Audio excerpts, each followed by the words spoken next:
Hey everyone, ready to dive into a topic that I'm completely obsessed with, habits. Ooh, habits. I like it. We're going to be cracking open Atomic Habits by James Clear. And let me tell you, this guy, he doesn't just talk the talk. He walks the walk. He walks the walk. Tiny changes, huge results. And his own story is really a testament to that. I mean, Right. it's not like he was always this, productivity guru. Right, this isn't just some theory he's pulling out of a hat. Exactly. Clear actually used these principles to recover from this horrific accident, life-threatening injury back in high school. It was awful. Multiple facial fractures, broken nose. I mean, it took him months before he could even drive again. Most people would just be completely floored, I think, by something like that. Oh, absolutely. But instead of being overwhelmed by the enormity of this, he focused on the small wins. He focused on those atomic habits. Yeah, making his bed every day, showing up to physical therapy appointments. Each day, he celebrated these tiny victories, and over time, they really added up. They compounded, yeah. He not only graduated college as valedictorian, but he also became an academic All-American athlete.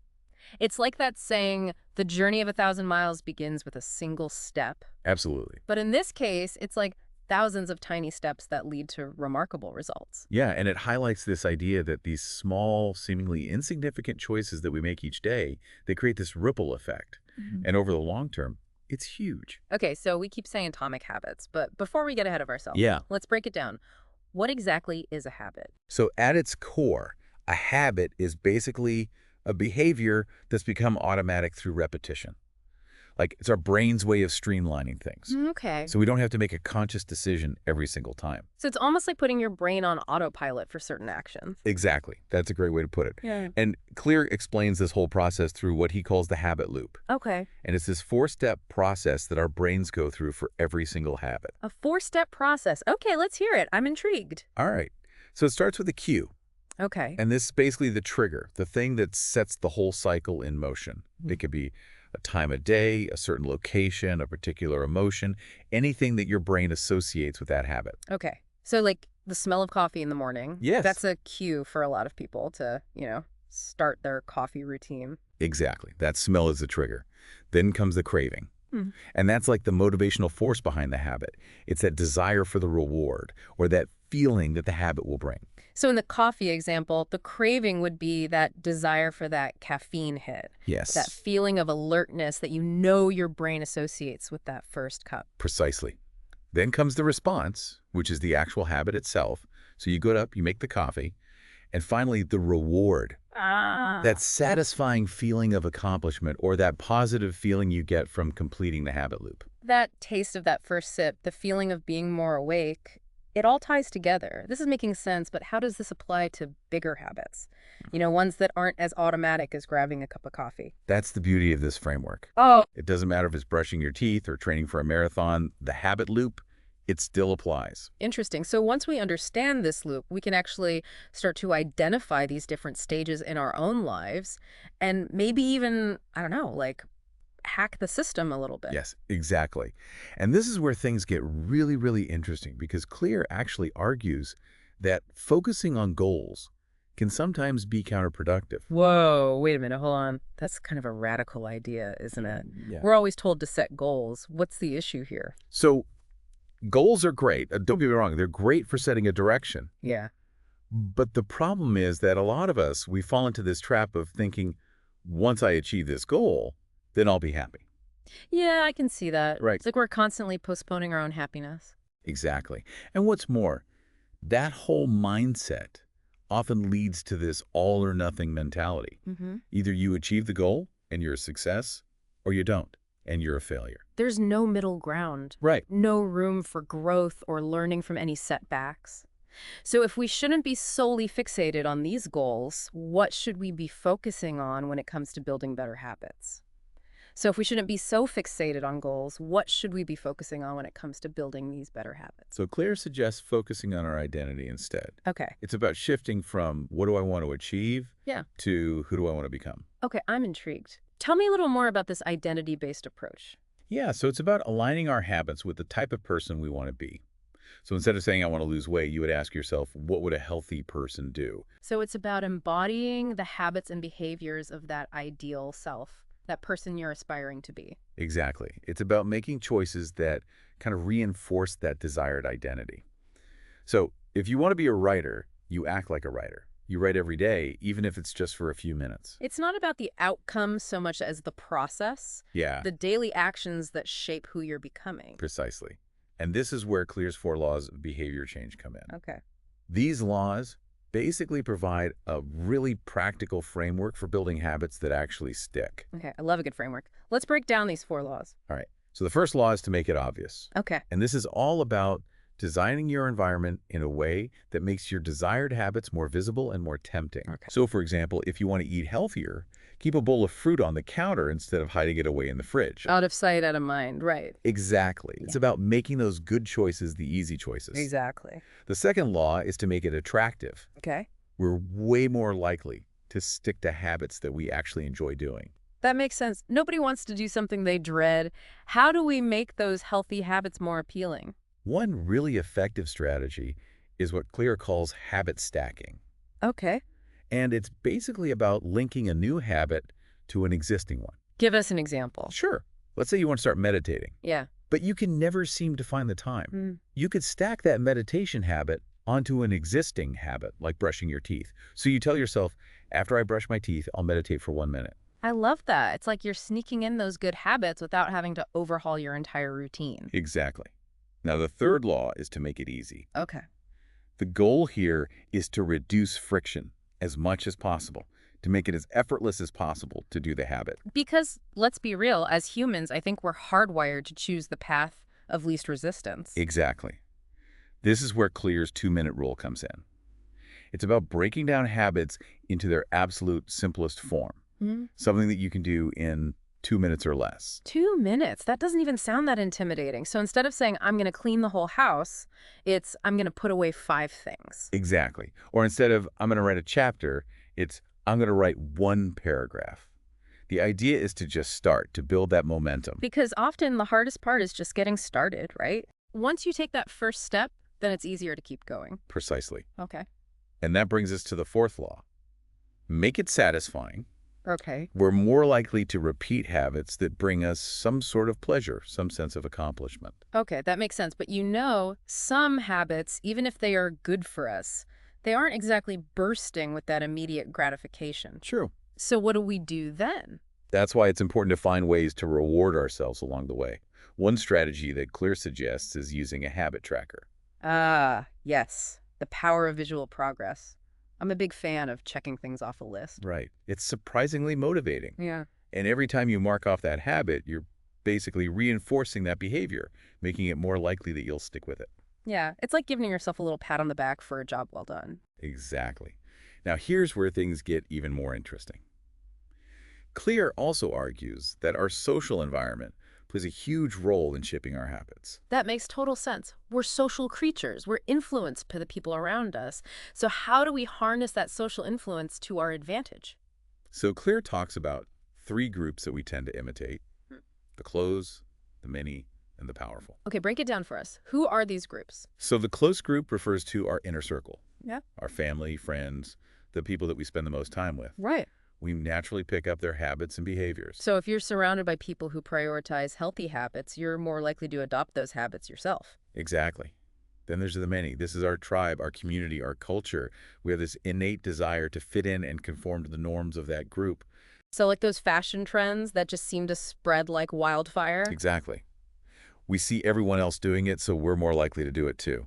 And finally, there's the powerful. These are the individuals with status, with prestige, people we admire, people we aspire to be like. Ah, yes. The power of the celebrity endorsement. Right. We want what they have, so we buy what they buy. Exactly. We associate their success or their desirability with their habits and behaviors. Okay, so understanding these groups and their influence on our own habits, how do we actually use that to our advantage? It's about being intentional about the people that we surround ourselves with. Right? Surrounding ourselves with people who embody the values and habits that we want to cultivate. Okay. So join that running club. Find a mentor who inspires you. Connect with people who share your goals. So it's about being intentional with our social circles. Yes. Seeking out those environments that are going to support our growth. Exactly. And don't underestimate the power of positive peer pressure. Yeah. When you're surrounded by people who are striving toward similar goals, it creates this sense of accountability and support. It's like having a built-in cheering section. Exactly. Now, along with social influence, Clear also talks about this fascinating concept called the Goldilocks rule. Okay, I'm intrigued. Does this involve porridge? No porridge this time, Mhm. but it is just as interesting. Okay. The Goldilocks rule states that we experience this peak motivation when we're working on tasks that are just beyond our current abilities. So it's about finding that sweet spot between boredom and overwhelm. Exactly. If something is too easy, we get bored. But if it's too hard, we get discouraged. The key is to find that challenge that stretches us just enough to stay engaged. I like to think of it as kind of like finding your flow state, Yes. where you're completely absorbed in what you're doing and time just seems to fly by. Exactly. And the beauty of this is that as our skills improve, we can adjust the challenge accordingly. We keep leveling up, pushing ourselves to that next zone of growth. It's like a video game. Yeah, You start at level 1, and as you master the skills, you progress to those more challenging levels. exactly. And just like in a video game, those challenges, those setbacks, they're all part of the learning process. So we've talked about the importance of finding that sweet spot of challenge, but what happens when motivation inevitably wanes? Because we all hit those slumps. We do. Those days when we just don't feel like it. That's where the distinction between professionals and amateurs comes in. Okay, tell us more about this distinction. Professionals, Clear argues, show up consistently, even when they don't feel like it. They stick to the schedule, they follow through on their commitments, regardless of their emotional state. While amateurs kind of let their feelings dictate their actions a little bit more. Exactly. Amateurs are more likely to hit that snooze button when they're tired, to skip the gym when they're not feeling motivated, or, indulge in that unhealthy snack when their willpower is low. So it's about cultivating that discipline, Yes. that inner drive to just keep going even when it's not easy or fun. Exactly. And that's where systems come in. Okay. Remember we were talking about the importance of building systems earlier? Yes, systems for the win. So how do these systems help us to kind of stay on track when those inevitable moments of blah hit? So we were talking about systems and how they can help us stay on track even when, motivation decides to take a vacation. Exactly. Systems really provide that structure and support, kind of like an external accountability system, which can be a game changer when you're trying to build lasting habits. So instead of relying on willpower alone, which we've already kind of established is about as reliable as, I don't know, the weather in April, Right. we create systems that make those good habits more automatic. You got it. Think about it. If you have to make a conscious decision every single time you face a choice, like to work out or hit the snooze button, to eat a salad or grab a donut, Right, those everyday decisions. yet you're putting so much pressure on your willpower to perform perfectly every single time. And willpower, as we all know, it's a limited resource. It really is. It gets depleted, especially as the day goes on, when we're stressed or tired or having to make a lot of decisions. Exactly. But when you have these systems in place, well, those decisions are already made for you. You've taken out that decision fatigue from the equation. Give us an example of what some of those systems might look like in real life. Sure. So let's say your goal is to write every day. A system for that could be as simple as having a specific time and a designated place for writing. Mhm. Or you could prep your workspace the night before. Maybe even have a go-to playlist that helps put you in a creative mindset. Oh, I love that. So you're removing those potential obstacles Yeah. and kind of making it as frictionless as possible to just get started. Precisely. Or let's say your goal is to, I don't know, eat healthier. Yeah. Your system could involve planning your meals in advance, Yeah. maybe prepping some healthy snacks on the weekends, or even doing things like unsubscribing from those tempting food delivery apps. So you're changing your environment, Yes. both physically and digitally, in a way that supports your desired habits. Exactly. You're making those good choices, the easy choices, the default choices. Love it. Now, another strategy that Clear talks about is this idea of reflection and review. Okay, so we've created these amazing systems. We're rocking and rolling with our new habits, Right. but it's not a set it and forget it kind of deal. Yeah. We need to actually check in with ourselves periodically. Exactly. It's so easy to get caught up in the day-to-day and kind of lose sight of the bigger picture. Regular reflection, though, that allows us to pause, to kind of assess our progress and make adjustments along the way if we need to. So it's like having progress meeting with yourself Yes, to celebrate those wins, to identify maybe some areas where we need to improve, and just making sure those habits are still aligned with our goals and values. precisely. Clear does actually suggest scheduling these reflection sessions regularly, maybe at the end of each week or at the end of the month, and just asking yourself, what went well this week? What were some challenges that came up? Hmm. Did my habits actually support me in becoming the person I want to be? Those are such great questions to ask. It's about constantly fine-tuning those habits, experimenting, seeing what works best for us as individuals. Exactly. Yeah. Because building better habits, it's not about perfection. It's about progress. It's a journey, not a destination. Exactly. It's about making small, incremental improvements over time and just remembering that even if we stumble, even if we fall off track, we could always get back up and start again. It's about progress over perfection, for sure. Yes. This has been a fascinating deep dive, I think, into atomic habits. We've covered so much today. The science of habit formation, the power of those tiny gains, the importance of those identity-based habits, the 4 laws of behavior change, the importance of systems and social influence, and even reflection. Whew. It's a lot. Yeah. But remember, it all starts with that first small step. Choose one habit, one thing you want to focus on, and apply some of the principles that we've talked about today, and just see what happens. And remember, even those small changes, those tiny changes, when they're applied consistently over time, can lead to really remarkable results. Any final thoughts you want to leave our listeners with today? I think just this. Pay attention to those tiny habits that make up your day. How can you tweak them, even slightly, to create a more positive and fulfilling life? Such great advice. It's been a pleasure, as always, exploring these ideas with you. Until next time, keep those atomic habits rolling. You too.